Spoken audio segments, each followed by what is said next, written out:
तो नमस्कार दोस्तों, चलिए स्टार्ट करते हैं आज का टॉपिक। आज के इस टॉपिक में हम लोग पढ़ने वाले हैं भारत के बारे में। तो यह जो हमारा टॉपिक रहेगा, यह जो है भूगोल से संबंधित रहेगा। इसमें जो है अभी वर्तमान में छत्तीसगढ़ के जितने भी एग्जाम होने वाले हो, चाहे छात्रावास अधीक्षक का हो या फिर छत्तीसगढ़ पुलिस कांस्टेबल का भर्ती हो, चाहे वह प्रयोगशाला का कोई भी एग्जाम का अगर भर्ती आ रहा हो, तो हम लोग यहाँ पर भूगोल के बारे में पढ़ेंगे। यहाँ पर मैं आप लोग को ट्रिक बताऊंगा, उस ट्रिक को अपने को याद रखना है और कैसे जो है इंडिया के सारे मैप को एक ही लेक्चर में कवर करना है। ठीक है, तो चलिए स्टार्ट करते हैं इंडिया को। तो इंडिया को जानने से पहले हम लोग ये देख लेते हैं कि इंडिया का कौन कौन सा नाम हम लोग बता सकते हैं। तो सबसे पहली बात है कि इंडिया को हम लोग भारत बोलते हैं। भारत के बाद इसको इंडिया बोलते हैं। इंडिया के बाद इसको आर्यवर्त भी बोल सकते हैं। एक होता है जम्बूद्वीप, एक होता है भारतवर्ष और एक होता है हिंदुस्तान। ठीक है, तो इन सभी नामों से इंडिया को बता सकते हैं। ये तो होगा इंडिया के बारे में, इसका जो नामकरण है वो कैसे कैसे इसको बता सकते हैं। दूसरा चीज होता है कि विश्व की कुल जनसंख्या का यह 17.5% है। ठीक है, तो यह विश्व की कुल जनसंख्या का लगभग 17.5% है। अब इसको 17.5 जो है 141 करोड़ हमारा वर्तमान भारत की जनसंख्या है।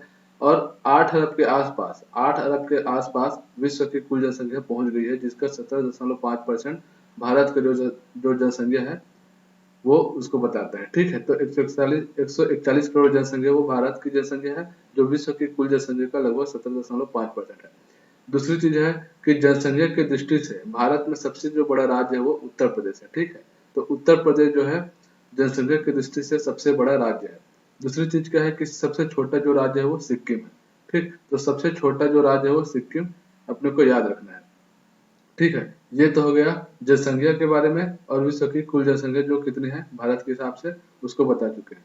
अब क्षेत्रफल की दृष्टि से देते हैं। क्षेत्रफल की दृष्टि से सबसे बड़ा जो राज्य है वो राजस्थान है। तो क्षेत्रफल की दृष्टि से सबसे बड़ा जो राज्य है वो राजस्थान और सबसे छोटा जो है गोवा। ठीक है, तो गोवा को यहाँ पर याद रख लेना है कि गोवा सबसे छोटा राज्य है किसके हिसाब से, क्षेत्रफल की दृष्टि से।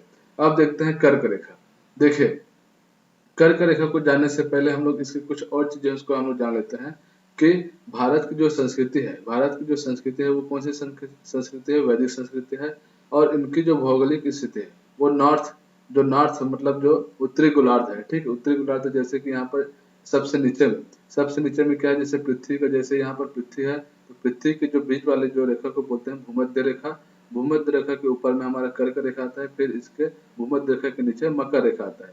तो भूमध्य रेखा के ऊपर वाले भाग को बोलते हैं उत्तरी गोलार्ध और भूमध्य रेखा के नीचे वाले भाग को बोलते हैं दक्षिणी गोलार्ध। तो भारत कौन सी गोलार्ध में आती है, तो उत्तरी गोलार्ध में आती है। ठीक है, तो इस तरीके से हम इसको याद कर सकते हैं। दूसरी चीज इसका एरिया, एरिया जो है 32,87,263 वर्ग किलोमीटर है। ठीक है, तो 32,87,263 वर्ग किलोमीटर है। ठीक है, अब इसको कैसे याद रखना है, तो सबसे पहले यहाँ पर हम लोग देख लेते हैं कि इसका एरिया कितना है, 32,87,263। अब देखते हैं कि 32 को अपने को याद रखना है। 32 में अपने को 3 को याद रखना है। 3 को याद रखने के बाद सबसे पहले इसको 3 को लिख लेना है पहले वाले में, फिर इसके अंतिम में हम क्या लिख लेंगे, 3 लिख लेंगे।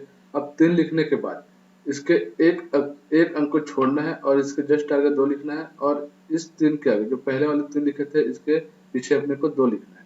ठीक है, अब देखते हैं यहाँ पर क्या हुआ, 3 को पहले लिखे फिर 3 को लास्ट में लिखे, एक अंक को छोड़ना है। एक अंक को छोड़ने के बाद हमको 2 लिखना है और इसके बाद पहले वाले में अपने को क्या करना है, एक अंक छोड़ना नहीं है, अपने को सीधा 2 लिख लेना है। लेकिन पीछे वाले में अपने को एक अंक छोड़ना है और 2 लिखना है। उसके बाद अपने को यहाँ से उल्टी गिनती 6, 7 और 8। तो इस तरीके से 32,87,263 वर्ग किलोमीटर को अपन याद कर सकते हैं। ठीक है, और इसकी जो राजधानी है वो क्या है, दिल्ली है, न्यू दिल्ली। ठीक है, भारत की राजधानी क्या है, न्यू दिल्ली। ये अपने को याद रखना है। यहाँ तक हो गया। अब इसकी स्टेट देखते हैं। भारत की अभी वर्तमान में जो स्टेट है, राज्य है, वो 28 राज्य बना हुआ है। और जो यूनियन टेरिटरी है मतलब केंद्र शासित जो प्रदेश है वो कितने हैं, लगभग 8 है। ठीक है, तो यहाँ तक समझ आएगा कि स्टेट और यूनियन टेरिटरी कितनी है। तो ये वाला पार्ट खत्म हो गया हमारा। अब देखते हैं कि विश्व के कुल क्षेत्र का, विश्व के कुल क्षेत्र का मतलब अगर पूरा विश्व का 100% है तो उस 100% में से विश्व के जो क्षेत्रफल है वो कितना परसेंट है, 2.4% है। अपने को याद रखना है कि जो भारत है, भारत का जो कुल क्षेत्रफल है विश्व के हिसाब से वो 2.4 है। अपने को 2 याद रखना है, 2 के पास इधर उसका 2 से मल्टीप्लाई कर देंगे तो 2.4% हो जाएगा, मतलब 4 हो जाएगा। ठीक है, तो ये तो याद हो गया कि विश्व में कुल क्षेत्र का 2.4% है और विश्व में जो स्थान है वो लगभग 7वें स्थान में आता है। ठीक है, अब देखते हैं कि कर्क रेखा। कर्क रेखा 8 राज्यों से होकर गुजरती है। 8 राज्यों से होकर गुजरती है, ये अपने को याद रखना है, ये बहुत इंपॉर्टेंट है। और ये कौन कौन से राज्य है इसका हम लोग ट्रिक देख लेते हैं। मित्र पे गमछा झार। मित्र पे गमछा झार का मतलब होता है कि यहाँ पर जो मित्र का मतलब होता है मिजोरम, त्रा का मतलब होता है त्रिपुरा, पी का मतलब होता है यहाँ पर पश्चिम बंगाल, और गा का मतलब होता है गुजरात, मा का मतलब होता है मध्य प्रदेश, और छा से होता है छत्तीसगढ़, और झा का मतलब होता है झारखंड, और आर का मतलब होता है राजस्थान। तो यहाँ पर अपने को याद रखना है कि मित्र पे गमछा झार, मिजोरम, त्रिपुरा, पश्चिम बंगाल, गुजरात, मध्य प्रदेश, छत्तीसगढ़, झारखंड और राजस्थान। जैसे कि यहाँ पर गुजरात है, फिर राजस्थान है, फिर यहाँ पे मध्य प्रदेश है, फिर छत्तीसगढ़ है, फिर यहाँ पे झारखंड है, फिर पश्चिम बंगाल, त्रिपुरा और मिजोरम। ठीक है, यहाँ तक कर्क रेखा के बारे में समझ आ गया। अब देखते हैं कि भारतीय मानक रेखा 5 राज्यों से होकर गुजरती है।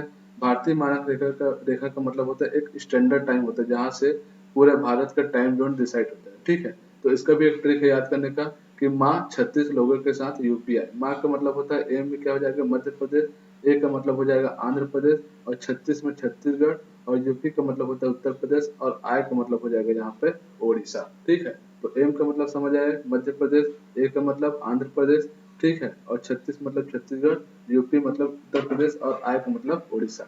यहाँ पर देख लेते हैं उत्तर प्रदेश, फिर मध्य प्रदेश, फिर छत्तीसगढ़, फिर ओडिशा और आंध्र प्रदेश। तो इस तरीके से मानक समय रेखा 5 राज्यों से होकर गुजरती है। ठीक है, अब देखते हैं उत्तर से लेकर जो दक्षिण तक भारत कितने राज्यों से होकर, मतलब इसका जो डिस्टेंस है वो कितना किलोमीटर है। तो अपने को याद रखना है 32-14। 32-14 यहाँ पर याद रखना है। सबसे पहले देखिए यहाँ पर क्षेत्रफल अपन देखे थे 32। ठीक है, तो इस 32 को सामने लिख लेना है। फिर 3 का जो यहाँ पर एक कर देंगे, 3 प्लस 1 क्या हो जाएगा 4, पीछे के साइड पे जो पहले वाला का 3 लिख लेंगे, फिर पीछे प्लस 1 करके 4 लिख लेंगे। फिर इस 3 के बाद जो 2 है उसमें 1 घटा देंगे तो यहाँ पर 1 हो जाएगा। मतलब 32 को अपने को याद रखना है। फिर इसका 3 में 1 जोड़ देंगे तो 4, और इसमें 1 घटा देंगे तो ये हो जाएगा 1। तो 32-14 किलोमीटर है। तो इस तरीके से उत्तर से लेकर दक्षिण तक 32-14 किलोमीटर है। और इसका जो पश्चिम से जो पूर्व है, या पूर्व से पश्चिम भी कह सकते हैं, इसका जो किलोमीटर है 29-33। ठीक है, यहाँ पर कैसे याद रखना है, यहाँ पर 3 और 3 को लिख लेंगे, फिर 3 3 9 यहाँ पे हो जाएगा, और 2 3 है तो यहाँ पर 2 3 यहाँ पे लिख लेंगे। तो 29-33 अपने को याद रखना है। तो इस तरह के ये वाला भी खत्म हो गया। अब देखते हैं इसका ज्यामितीय आकार। ज्यामितीय आकार जो है चतुष्कोण है। ठीक है, चतुष्कोण का मतलब होता है कि ये है जो है एक चार भुजा के रूप में निर्मित है। ठीक है, और इसकी जो जलवायु है वो क्या है, मानसूनी जलवायु है। और सर्वोच्च जो पर्वत है वो गॉडविन ऑस्टिन K2। ठीक है, ये जो है गिलगित पाकिस्तान और जो पाक अधिकृत क्षेत्र वाले जो भाग में गाडविन ऑस्टिन का जो पर्वत है वो निर्मित है। ठीक है, तो इस तरीके से यहाँ पर हम लोग ने भारत के बारे में पढ़ा, और इसका ज्यामितीय के बारे में पढ़ा, वैदिक संस्कृति के बारे में पढ़ा, और इसकी जो कुल क्षेत्रफल है इसके बारे में भी पढ़ा। तो आई होप ये वीडियो आप लोग को अच्छी लगेगी। मिलते हैं नेक्स्ट वीडियो में। जय हिंद।